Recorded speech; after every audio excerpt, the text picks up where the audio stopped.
বিরোধিতা এমন এক শব্দ যা শুনে আমরা সবাই ভয় পেতে থাকি।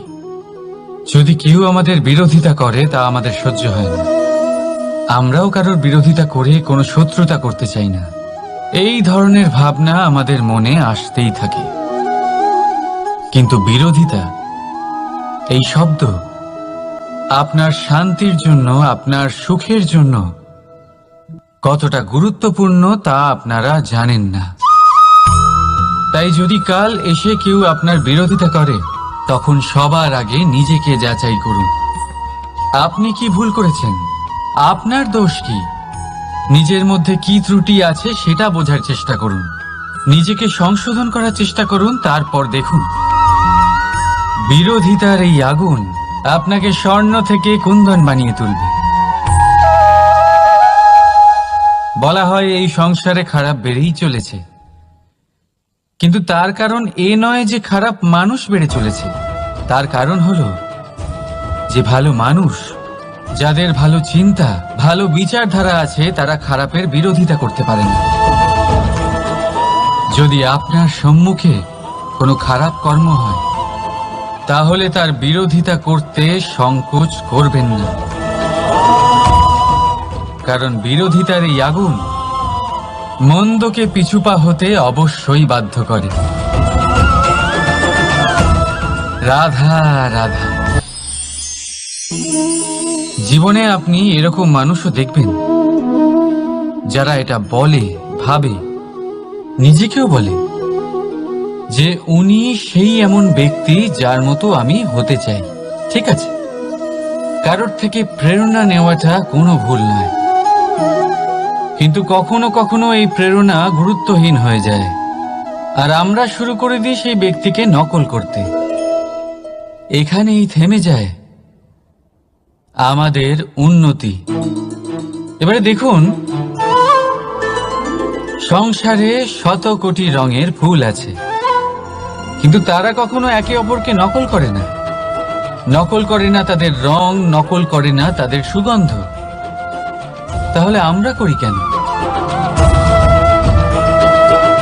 প্রতিটা ব্যক্তির মধ্যে কোনো না কোনো প্রতিভা অবশ্যই থাকে, যা ফুটিয়ে তোলার সঠিক সময়ও আমাদের কাছে থাকে।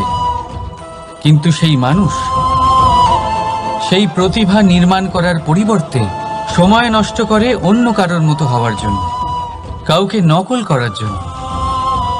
এটা করবেন না। সময়কে ব্যবহার করুন নিজের অস্তিত্ব নির্মাণ করার জন্য, কারণ কারোর ছায়া হওয়ার থেকে ভালো আপনি কারোর জন্য প্রেরণা হয়ে উঠুন। রাধা রাধা। আমরা সকলে পাথুরে রাস্তা এড়িয়ে চলি, কারণ এই পথের পাথর আমাদের যাত্রা আরো কঠিন করে তোলে, আমাদের পা আহত করে দেয়। কিন্তু একটা গুরুত্বপূর্ণ কথা আমরা ভুলেই যাই, এই কঠিন পথই না শুধু আমাদেরকে নিজেদের দুর্বলতার সাথে পরিচয় করায়, বরং আমাদের শক্ত হওয়ার প্রেরণাও দিতে থাকে। সময়ের সাথে ঠিক এমনটাই হতে থাকে। সবাই ভালো সময়ের অপেক্ষা করতে থাকেন, ভালো সময়ের জন্য পরিশ্রম করেন, তার জন্যই চিন্তা করেন, কিন্তু ভুলে যান যে ভালো সময় বহুবার আমাদের বিবেক নষ্ট করে দেয়। সেখানেই খারাপ সময় আমাদের বুদ্ধিকে সঠিক পথে চালিত করে। রাধা রাধা।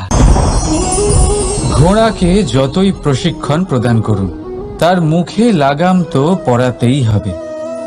একজন ভালো চালক সেই ঘোড়ার লাগাম মাঝে মাঝে টেনে ধরে, তাকে সঠিক পথে চালিত করতে, যাতে সেই ঘোড়া দিগ্ভ্রান্ত না হয়। এবার একটু ভাবুন, ঠিক এরকমই হয় আমাদের মন। যদি এটা বিবেকের লাগাম দিয়ে মাঝে মাঝে আমরা টেনে না ধরি, তাহলে আমাদের এই মন দিগ্ভ্রান্ত হতে পারে। আর যদি আপনি আপনার লক্ষ্যে পৌঁছতে চান, তখন মনের এই লাগাম মাঝে মাঝে আপনাকে অবশ্যই টেনে ধরতে হবে, কারণ বিবেকের এই পথ প্রদর্শনই আপনাকে ভালোভাবে আপনার লক্ষ্যে পৌঁছে দেবে। মনে রাখবেন আর আমার সাথে ভালোবেসে বলবেন, রাধা রাধা। শক্তি এক অত্যন্ত বিচিত্র বস্তু, বা বলতে পারেন অনুভূতি।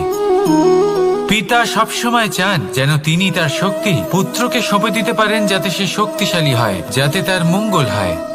তার পুত্র সবসময় চায় যাতে সে পিতার সেই শক্তি লাভ করে, কিন্তু সেই শক্তি লাভ করার জন্য পুত্র হওয়া যথেষ্ট নয়, যোগ্য পাত্র হতে হয়। আসুন আপনাকে সহজে বোঝাই। যদি আপনি সুপাত্র হন আর আপনাকে শক্তি দেওয়া হয়, তাহলে আপনি সেই শক্তির গুরুত্ব বুঝবেন, কোথায় সেই শক্তি প্রয়োগ করা উচিত সেটা বুঝবেন। আর এটা যেহেতু অর্জন করা শক্তি হবে, সেই শক্তির অপব্যবহার হবে না। কিন্তু যদি এই আপনি কুপাত্র হন আর যদি আপনাকে এই শক্তি দেওয়া হয়, তাহলে কি হবে? দেখতে গেলে এই শক্তি আপনি দান হিসেবে পেয়েছেন, তাই না আপনি এই শক্তির গুরুত্ব বুঝবেন আর না এর প্রয়োগ আপনি জানবেন। তার অপব্যবহার হওয়া সুনিশ্চিত। তাই যদি আপনি কোনো শক্তি অর্জন করতে চান, তাহলে আগে তার যোগ্য হয়ে উঠুন। পুত্র নয়, পাত্র হয়ে উঠুন। আর আমার সাথে ভালোবেসে বলুন, রাধা রাধা। কথায় আছে, প্রত্যেক পুত্র তার পিতার প্রতিচ্ছবি হয়, আর সমস্ত প্রতিচ্ছবি চায় যেন সে তার অস্তিত্ব প্রাপ্ত করতে পারে।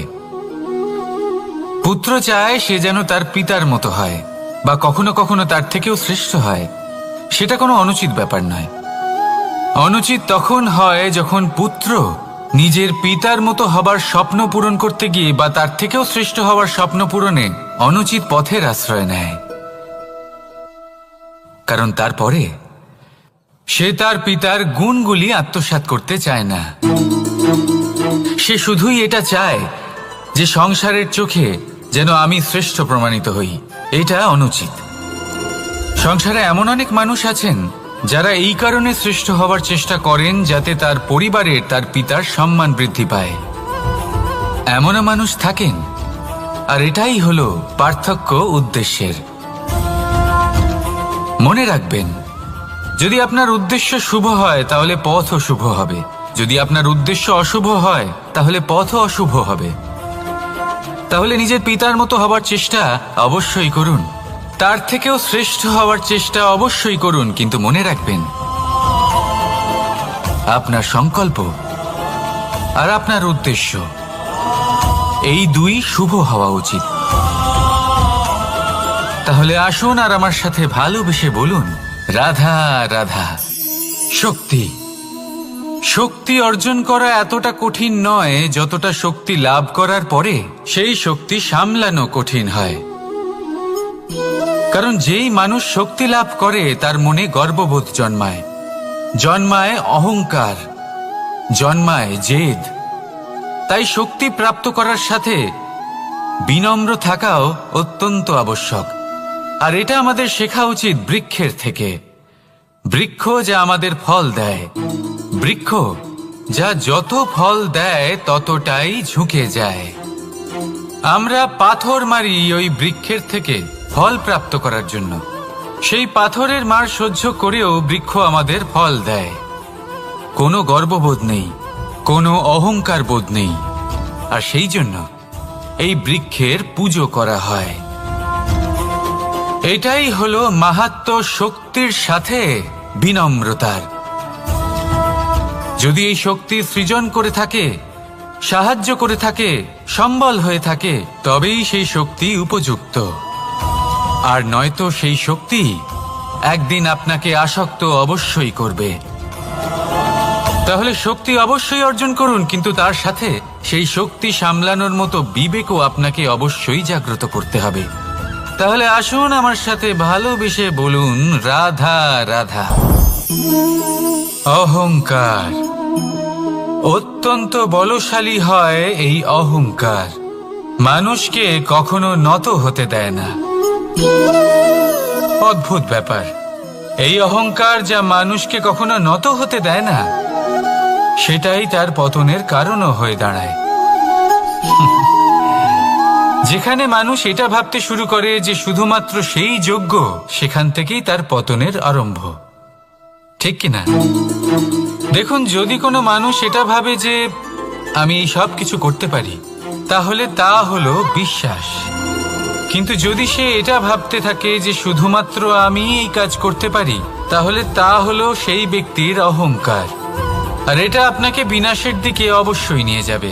মনে রাখবেন, যখন আমি আর শুধুমাত্র এই দুই এক হয়ে যায়, সেখান থেকে আপনার পতনের সূত্রপাত হবেই।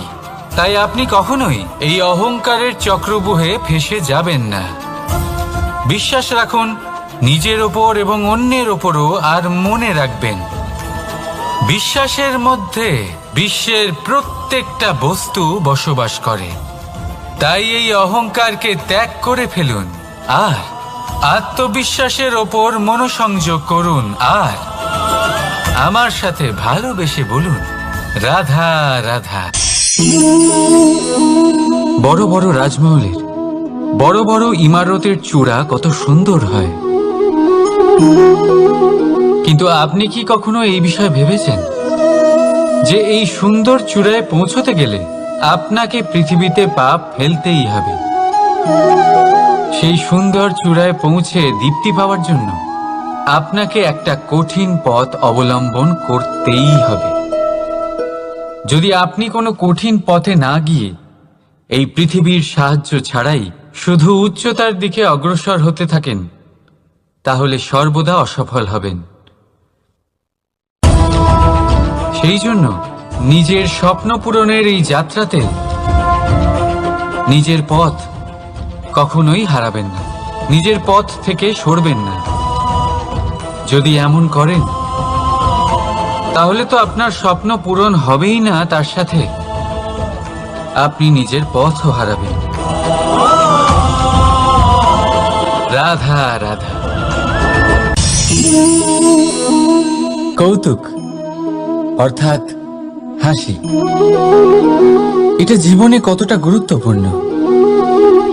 আমরা সর্বদাই হাসতে চাই, আমরা সর্বদা অন্যের মুখে এই হাসি দেখতে চাই। কিন্তু এই কৌতুক অনেক প্রকারের হয়। আর এই কৌতুকের ভিত্তি কি, সেটাও খুব গুরুত্বপূর্ণ। কৌতুক কেবল তখনই পাবেন যখন তা শুদ্ধ মন থেকে আসবে। কৌতুক তখনই পাবেন যখন তা সামনের জনকেও হাসিয়ে তার কষ্ট হরণ করবে। এবারে যদি কৌতুক হিংসার থেকে বেরোয়,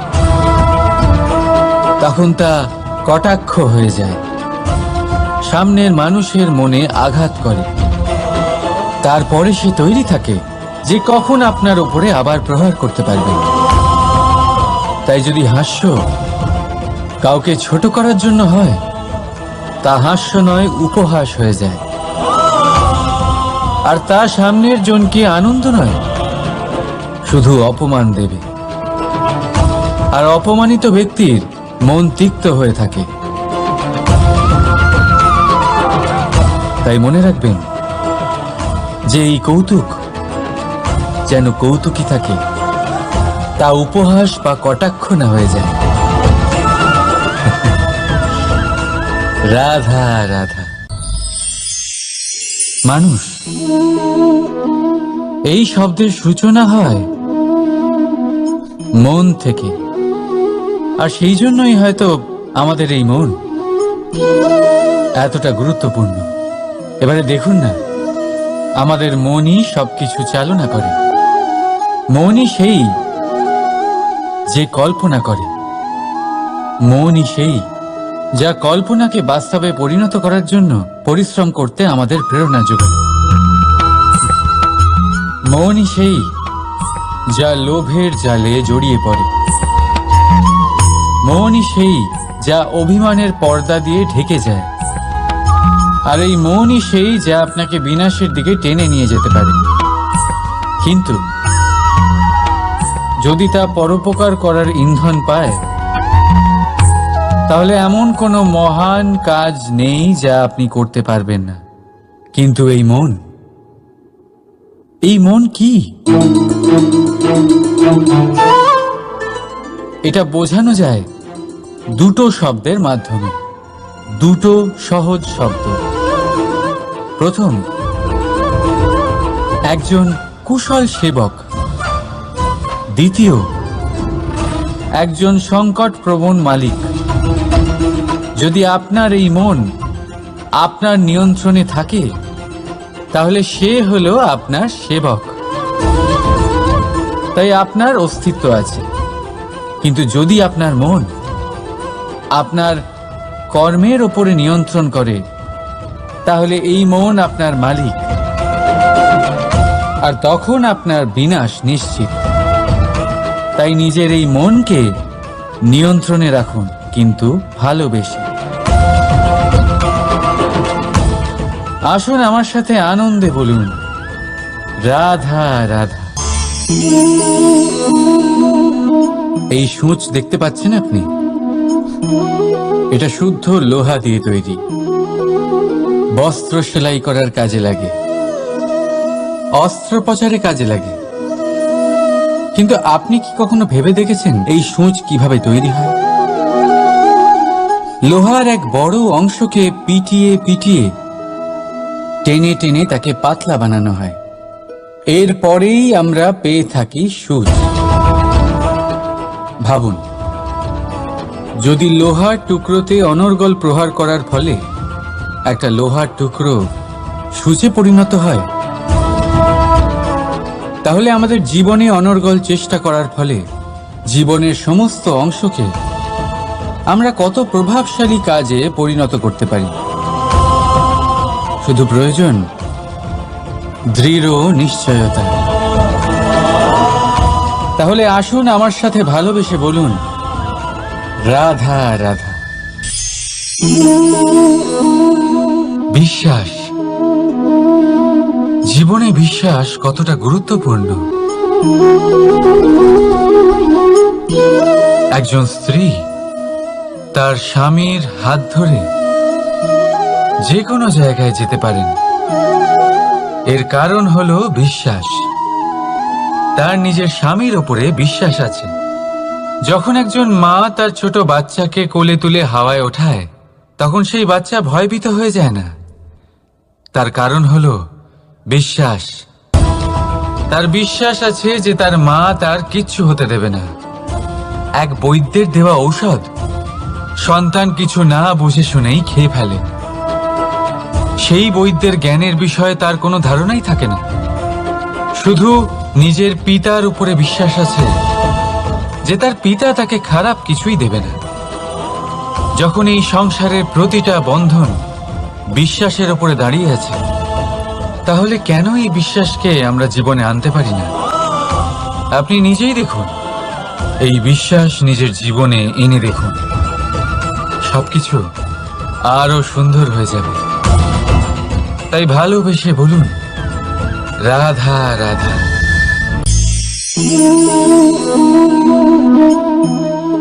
অহংকার, এই শব্দটা সবাই শুনেছেন। বহু মানুষকে আপনি এটা বলতে শুনেছেন যে ওই ব্যক্তির অহংকার আছে, ওই মানুষটির ক্ষমতার অহংকার আছে, ওই ব্যক্তির নিজের রূপ নিয়ে অহংকার আছে, ওই ব্যক্তির নিজের অর্থের অহংকার আছে, ইত্যাদি ইত্যাদি। কিন্তু এই অহংকার, এর অস্তিত্ব হয় কি করে? এবারে একবার এই হাতটা দেখুন। যদি এই হাতের 5 আঙ্গুল উঠে দাঁড়ায়, আশীর্বাদ। আর যদি এই হাতের 5টা আঙ্গুল একসাথে মুঠো হয়ে যায়, শক্তি, সংকটের বিরুদ্ধে ঢাল। কিন্তু এই একটা আঙ্গুল সংকটের কারণ হয়ে দাঁড়াতে পারে। এই একটা আঙ্গুল শত্রুকে আহ্বান জানায়। এবার অহংকার বলে এই শব্দটাই দেখে নিন। আমাদের থেকে আলাদা হয়ে গেলে হয় অহং। অহং অর্থাৎ ব্যক্তির মনে হয় যে সে আপনদের থেকে, নিজের বন্ধুদের এবং সঙ্গীদের থেকে নিজের পরিবারের থেকে অনেক উপরে, অনেক শ্রেষ্ঠতর সে। কিন্তু মনে রাখবেন, এই অহংকার কোনো ব্যক্তির অস্তিত্বের বিনাশের প্রথম ধাপ। তাই ঝেড়ে ফেলে দিন এই অহংকারকে, আর বিশ্বাস করুন আমাদের ওপর, কারণ তখনই আপনি শান্তি পাবেন। আর সেই শান্তির সাথে বলে উঠবেন, রাধা রাধা।